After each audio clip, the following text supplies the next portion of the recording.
What's up, Kennedy? Oh, hi. All right, so here we are with Two Dudes and Killer Tunes, a very special episode that we're doing in between seasons 1 and 2. Obviously, Neil could not join us today in person, but of course he's always up here on the wall representing. Of course. And but we do have a very special guest host, Kennedy, who was, I believe, our episode 6 guest. Maybe. Yeah, you know, and I was actually looking at our stats, and it's funny. Oh, wait, well, look who we have here. Oh my gosh, I didn't even see you there. We have Eric Dohring. It's me. Hey, Eric. Thanks for joining us today. It's a privilege. It's a privilege. Well, you know, privilege is all ours. So, obviously, we have our guest here, Eric Dohring, my brother-in-law, Kennedy's uncle. We also have some others actually in our live audience right now who traveled in from Alabama. Yes. So you guys made a road trip for something special that we're going to get to here in a quick second. But I want to get back to you, Kennedy, for a minute. Okay. So I was looking at all the stats, right? We had season 1 was done. We had 16 episodes. Went really good. I was pretty pleased. We're up to it was 1,750 downloads on Spotify. We're at like 37,000 views on our YouTube channel. So it's going pretty well. Like, couldn't ask for better. But out of those 16 episodes, you are ranking in 15th right now. Are you serious? Yes. So when we were talking about guest hosts, I was a little hesitant, but here we are. That's see if you very can redeem interesting. yourself. But little fun fact. Anyway, no, like I said, this is a special episode. It's more like one dude, a super special guest host with a super special guest, right? So. You know, I think everyone's been crying for new content, so here we are. You know, yes. Bridge that gap to season 2, which is dropping January 3rd. Me and Neil are going to get together between Christmas and New Year's and hammer out a couple episodes, and we'll be back January 3rd. It's a Tuesday at midnight. Of course, we drop every Tuesday at midnight, just like our albums used to. You remember that back in the day? Yeah. Did you ever... go and actually to a record store at midnight to get one? Never. No? I do remember doing that for sure, and it was Simon's Dream by the Smashing Pumpkins. Oh, check my shirt out, bro. 93. Yeah, what up? Yep. What up? Siamese Dream 30-year shirt. Yeah. So we went to see Smashing Pumpkins and Jane's Addiction in November of 22. I've been to 5 concerts. Wow. Yeah. Look at you.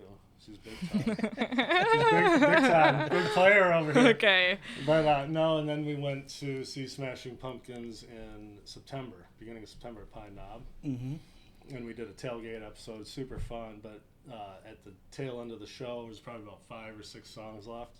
A huge storm came through, so they shut it down and cut it short. So. Yeah. And then literally like 3-4 weeks later, one of the guitarist, Jeff Schroeder, the Shredder, announced he was leaving the band after 16 or 17 years. So, wow, we did get tickets. We're going to see Smashing Pumpkins, who will be on the bill with Green Day. Is going to be the headliner. Very exciting. Yeah. So, I think I've been to Pine Knob one time. Really? It was to see Ozzy. Oh, nice. And I want to say it was like White Lion and Vixen. Okay. Opening, which was kind of weird, but I just remember that was like one of the loudest concerts I'd ever been to. You know, it's funny you say that because I remember talking with, you drink way too many beers sometimes. You end up being friends with the, concession people while they're getting your beer, and you ask them, they're like, how are you liking the show? It's great. And like, how's the crowd? It's nothing like an Ozzy show or Ozfest, back in the day. And that's where they would like tear up all the sod and be pitching it all over the place. And I always heard that Ozfest was like the most insane crowd ever. And that sounds awesome. I know. And he's what, like 74 or 5 now. And yeah, this would have been back in the 80s when I saw him. Wow. That was back when it was originally Pine Knob.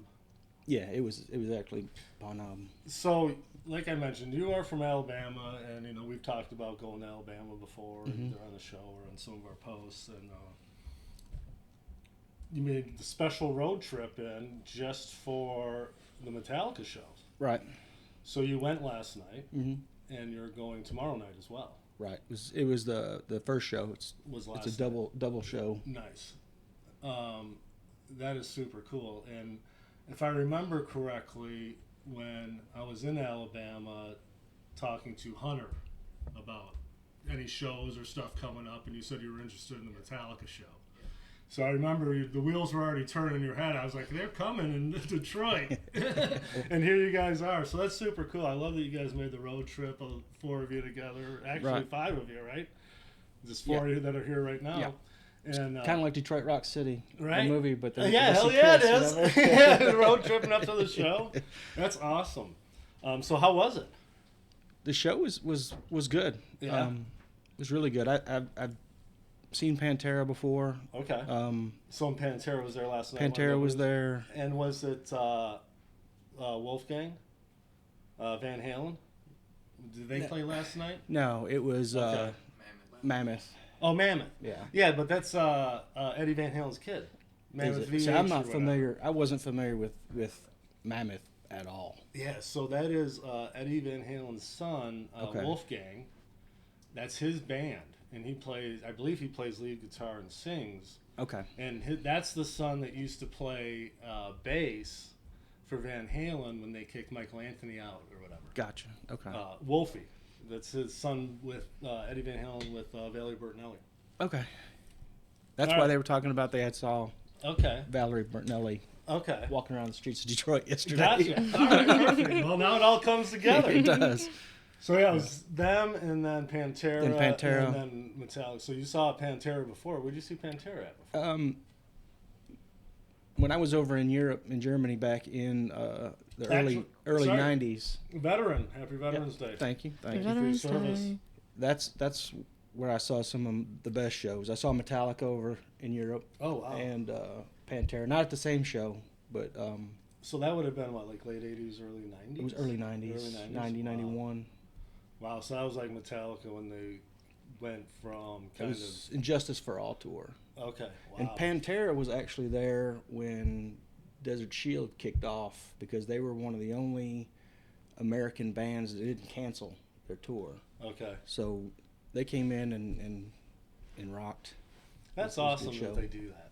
Yeah. You know, that they come in and do that for the troops. Well, it wasn't for the troops. I mean, they were touring Europe at the time. We went there. True. I got you. They didn't bring them on on base for you guys. Right. But, they came around and you're able to go see them. But little slice of home. Oh, yeah. And they love, and you're in Germany. Right. They love, like, their hardcore. And, oh, yeah. It's not like arenas and Hasselhoff. Yeah, they love Hasselhoff. But their venues are not. There's like at least where we went, there was no seating. It was just floor. Yeah, that's all it was, and it was just first come first serve. And that was crazy back then. Yeah, mosh pits everywhere. Right. That was funny because we just went to a show. It was Hoover 3, who was just the band playing on the lead in there, and they opened up for Mudhoney. Remember them? Yeah. They're out of Seattle. Yep. One of the first actual grunge bands, and actually Green River was like the first band out of there, which was Mark Arm. With the Pearl Jam guys. Yeah.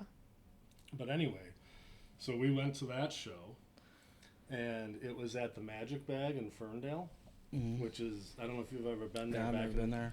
So you used to live in Michigan, obviously you're born and Right. raised, and then you went in the military, and then you basically moved to Alabama. So you probably didn't even after hit a period of time. Yeah, after a period of time. But after you didn't maybe hit some of those venues, but Magic Bag in Ferndale is like 500 people.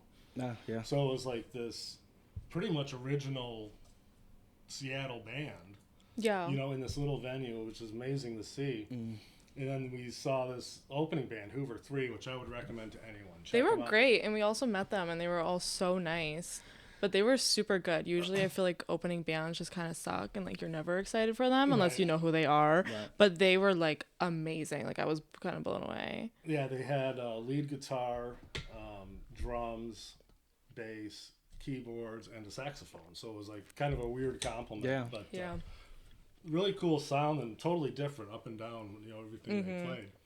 But it was funny because I walk in, and the reason I I wanted to go to the merch stand immediately because my buddy saw him in Chicago and said that they were actually selling reading glasses. Mudhoney reading glasses, where on the side it says Mudhoney, and the other side is like one of the band members' signatures. So I wanted to get some because I know I need them, right? I don't need 2.5s. I've learned that because I look like Seinfeld in that one episode when he's got those glasses on, you know, like the fishbowl. But anyway, so I'm in line, and you know, I'm looking, and there's this guy with, you know, the Hoover 3 shirt on, and he's right behind their merch, and so I'm waiting. I'm like, "Oh, are you the merch guy? You know, that travels around with the band?" And he's like, "No, I'm in the band." I'm like, "Oh, really?" He's like, "Yeah." I go, "What do you do in the band?"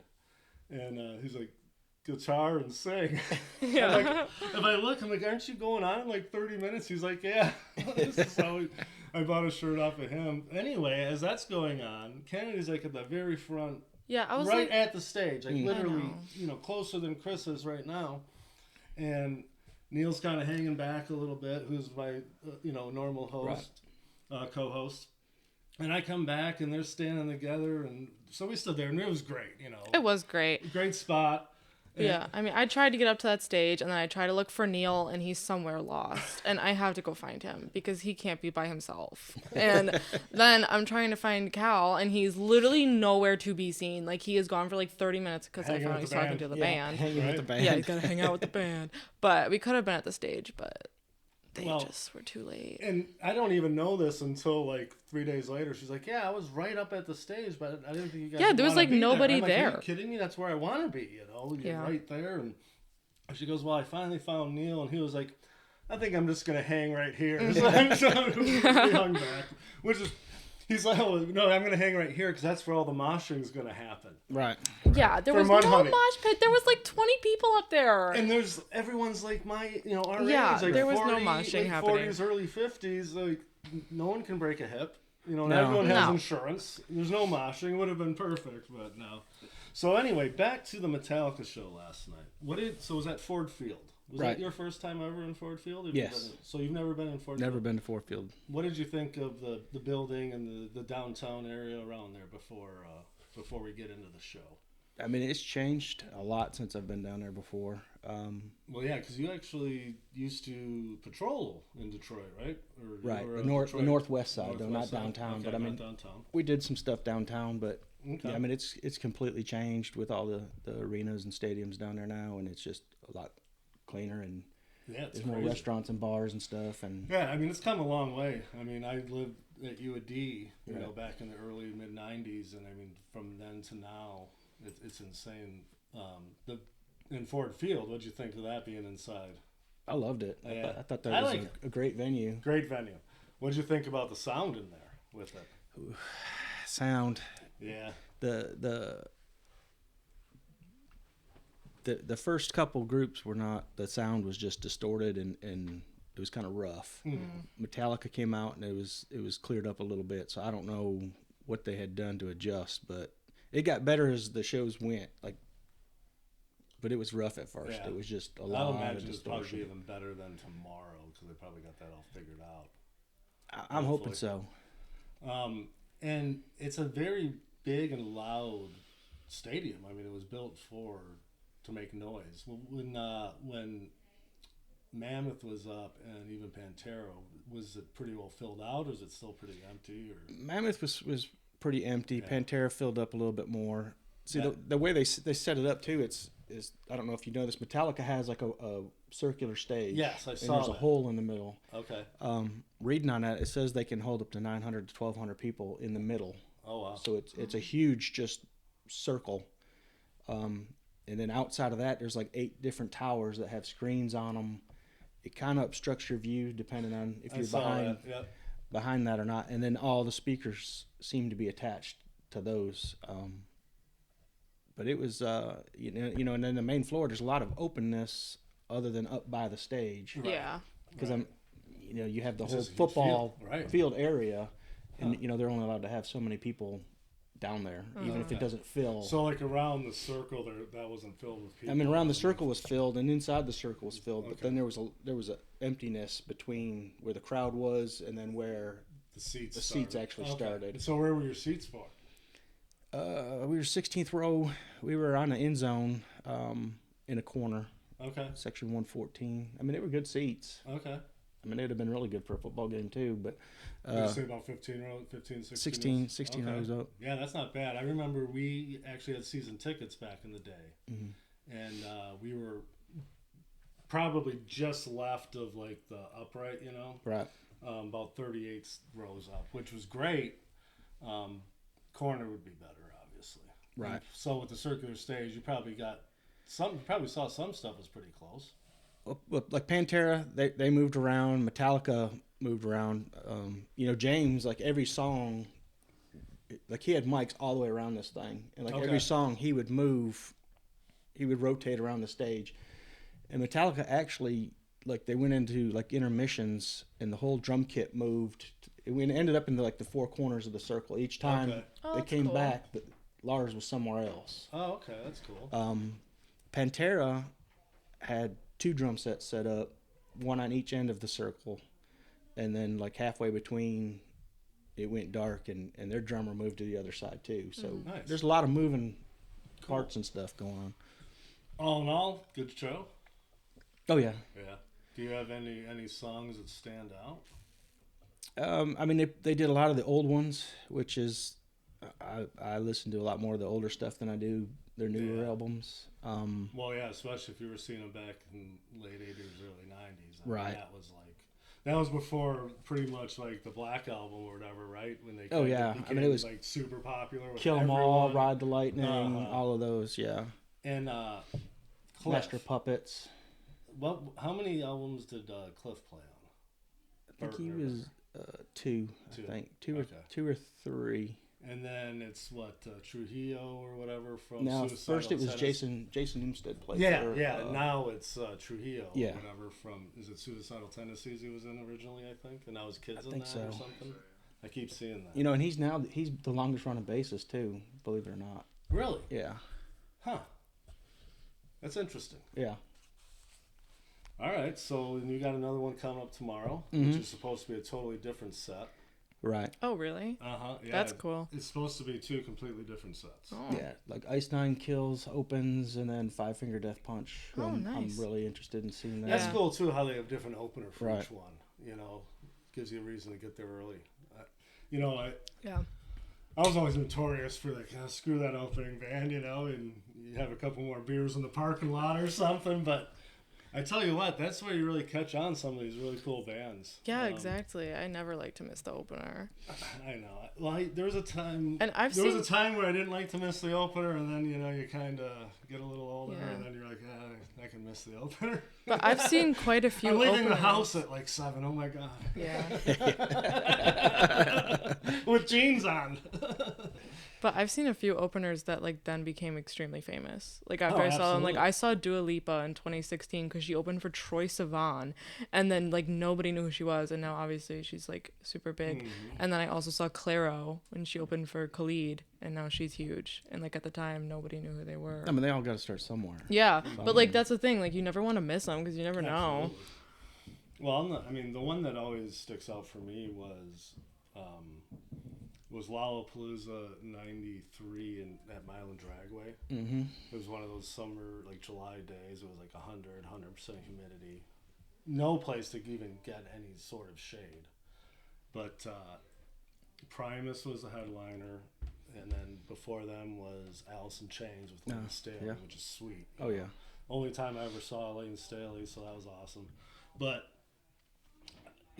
back then, Lollapalooza was kind of new, and the whole idea of a second stage wasn't very common at a normal concert you would go to. Mm-hmm. Right. But Lollapalooza and then Horde Fest and those would always have these second stages. I was literally walking from getting water, and I look over, and Tool was playing on the second stage. And there's 50 people standing around. So I just stood there for, the next 45 minutes, from here to, the screen, the main, or holy crap, this is the best thing ever. Right. And I want to say towards the end of that, they actually was on the main bill for some of the shows, rather than on the second stage. But it's you said, you never know what you're going to see as an opener. And those are some of the best ones. Mm-hmm. So I'm interested to hear more about the second show, but we'll have to catch up on that one after the fact. But we are here for, obviously, a celebration of you guys being here on your road trip, and it works out. But you also went on another road trip. This is, I think, like 4 years ago, if I remember right. Yeah. And little road trip to Atlanta, and you went with Heather, Right, your my oldest daughter. Yep. Amigo the Devil. Went to see Amigo the Devil. And I believe that was like one of her favorites. And one quick shout out to Heather and Kyle Berry, two of our longtime listeners out there from the Alabama area. Also, TDaKT, right? Number 7 in your program. Okay. that was his jersey number and his Instagram. So, but no, I'm glad to have them listening to us. But so you went with Heather to Amigo the Devil in Atlanta. Right. That was a show. So I remember hearing that and like, it seems like a strange name, but then I looked them up and it looks more like a bluegrass type, maybe with a banjo or something. What was your take on it? I was not familiar with him. That was one of her favorites, so we went. And I think it was like for your birthday or something, right? Yeah, he's very dark. He sings about serial killers. But the killer thing is it was in a really small venue. We're right up on the stage. And when we walk in there, there's like pentagrams and swords and goblets on a table. And I was just like, what are we doing? And like the first 2 bands were straight up like hardcore Satan worshipers. Straight up Satan worshipers. What is she taking me to? Yeah, I was just real uncomfortable. They're drinking like fake blood on the stage and stuff, and it was just like, oh, I don't want to be here. And then he came out and he was awesome. Yeah. Yeah. That's awesome. You ended up having a good time. Yeah. I remember both of you guys talking about that. I couldn't even tell you who those first 2 bands were, but they were. That's one of those cases where they don't end up becoming quite that. No, those are the ones you block out. And some people, I'm sure there's circles that will follow them. Absolutely. But yeah, it was bad. And you know, and that's the beauty of music, right? Yeah. Is because that's what keeps a lot of those local bands going and stuff. And then, I mean, like the show we went to, Magic Bag, 500 people. Then the one you just went to, about 60,000 people or something crazy like that, right? You know, the crazy thing was, it was all old people. I mean, there was some young, but it was like... yeah. There was so many old people. Believe in the us, 90s, there was no old people, and now it's just like all old people. Yeah, our crowd just keeps getting older with the bands. That's it. But I mean, they jammed those still. Oh, yeah. And it's crazy how they do that. Didn't you see GNR one time back in the day, Guns N' Roses? I have not seen GNR. No, I thought you did. No. Because that's the one time I went to Ford Field. Only show I've ever been to Ford Field, I went with my brother. Guns N' Roses 2016 when Axl, Slash, and Duff finally got back together. And that was the very first show they played. Yeah, because they let them set up 1 week before in Ford Field, and they just did sound check and everything leading up. Right. And I tell you what, people can say whatever they want about GNR. It was awesome. And the only things I've ever heard bad about them was Axl's voice. Yeah, I've heard that Axl's voice is not good anymore. But the music itself was good. Is it great? No, but I mean, a lot of single songs. People still love Bob Dylan. You ever hear Bob Dylan? I do not love Bob Dylan. Yeah. I haven't understood a thing he said since the 70s. True. Yeah. So, the one thing that we always ask the guests, live music. That's what this whole thing's about, right? We talk about, concerts we went to, and we've been to a couple. I think I've been to 5 since last time I was on, either 4 or 5. Well, me and you, we went to Smashing Pumpkins, and we went to Greta Van Fleet. Yeah. That was at Little Caesars Arena. We saw Greta Van Fleet. Oh my God, that was awesome. I saw Death Grips twice since last time, right. and then Greta Van Fleet, Smashing Pumpkins, and Mudhoney. That's right. Yeah, so for us, we keep going back, and that Mudhoney show we went to. Oh, so Hoover 3 and Mudhoney. Both bands, me, Kennedy, and Neil, stood just like we are right now, watched the entire shows, We never said a word to each other. The entire time both No. bands were playing. Never went to even, try not to go to the bathroom if we didn't have to, but, that's how you knew you were at a good show. Right. No, I think it was one of the best concerts I've ever been to, and I wasn't even a big Mudhoney fan beforehand, but, like, it was just amazing. And watching Mark Arm, like, once he, like, put down his guitar and just started doing, like, his crazy, like, political protest songs and just started screaming at everybody, it was literally awesome. And, like, I don't know. I feel like I have like a weird complex or something maybe, but I always feel like the lead singer of the band's like noticed me. Like, I swear to God, like at this concert, like I was standing in the perfect spot that this light was literally hitting me. Like I was illuminated. I actually was. And Mark Arm was literally staring at me the whole time. Like we made eye contact so many times. And then at the Greta Van Fleet show, when they went onto the second stage, we were like 3 rows back. And Sam, the hot one, my favorite, turned around and blew me a kiss. And I know it was to me because I was in the aisle and Avery literally looked at me and was like, oh my God, he just blew you a kiss. And I was like, yeah, I know. Obviously. Like, of course he did. Yep. So, well, but that takes us, for live music for you, what is it that keeps you going back to a show? Whether you've been to a ton or not, you've been to a few. I mean, what is it about live music for you that gets you going back? I mean, the thing that really gets you is just like the atmosphere, and then you feel the music. Uh-huh. I mean, when the drums are going, the guitar, I mean, you can literally feel it. Absolutely. Through your body. Mm-hmm. So I mean, it's cool. Not so good for the ears. No. Yeah. No, but it's But that comes and goes. What I got to imagine, like last night when the lights went down when they first came out, that place was just louder. See, that's the thing with those towers, the way they're set up. It's never really dark in there because those 8 pillars have screens on them and they're lit up like almost the whole time. They're changing up. They're showing you different scenes. They're showing you, it's panning from the singer to guitars to drummers, just different things. Animation things, but it was always going, so right. it never really got dark in there unless it was like some kind of like intermission or they shut down for a minute. It wasn't like a regular show where like it gets dark and then all the lights are on the stage. Yeah, I gotcha.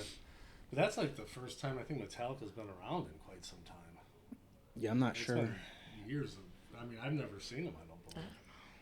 Another cool thing is like their shirts were designated for like each city has their own. Oh, I love that. Design and That's so everything. cute. Oh, that's nice. That's what I liked about like Mudhoney and some of the other bands where they have specific posters for. Yeah, each Greta Van city. Fleet did that. They had posters for each city, but And they the only had tour like shirts 45.